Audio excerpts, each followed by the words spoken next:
What's the most disgusting false rumor anyone has ever spread about you? They said I hurt my little sister, that I was the reason she stopped talking, that I did something unforgivable. I was 16, she was 8, and the rumor spread like wildfire across our school, our church, even our own family gatherings, whispers behind cupped hands, pitying glances, sudden silences when I entered the room. But the truth? The truth was much darker, and none of it had anything to do with me. My sister stopped speaking after our uncle moved in.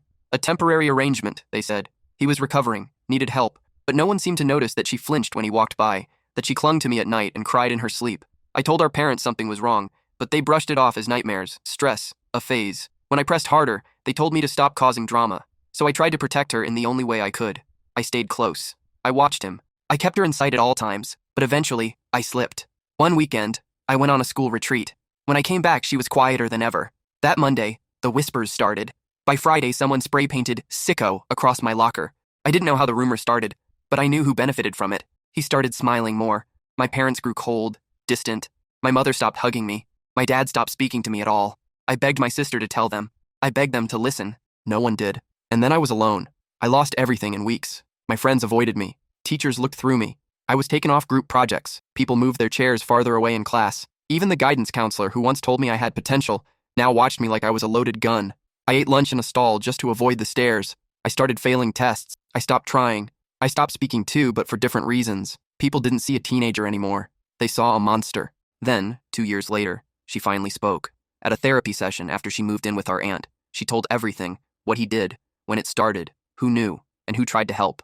The therapist called the authorities. My sister gave her statement, and I was cleared, by law, by records, by the truth finally spoken aloud. But no one came back to apologize. Not my parents, not my teachers, not the so-called friends who believed the worst. The damage was done.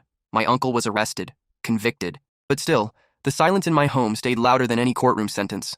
I moved out before graduation. I didn't go to prom. I didn't walk the stage. I just disappeared, like they all wished I had from the start. Even now, as adults, my sister and I are close. She tells me she remembers how hard I tried to protect her, that she's sorry she couldn't speak sooner. But I never blamed her. I never will. What I carry now isn't just pain. It's the weight of how easy it was to erase me. How a whisper can outlast the truth. How a lie, once it sticks, never really fades. The truth didn't set me free. It just made me quieter. I rebuilt my life far from that town. New name, new job, new people. But some nights when it's quiet enough, I still hear the locker slam. The spray can hiss. The pause in my mom's voice when she told me not to come home one night. Until we figure this out. Those things echo louder than any apology never given. And the worst part? I still check over my shoulder in crowded rooms. Not for him, but for anyone who might have heard the story and never heard it corrected. Because even when you outrun the lie, the shadow stays with you. And no matter how much time passes, part of me still aches to be believed by the people who should have known me best.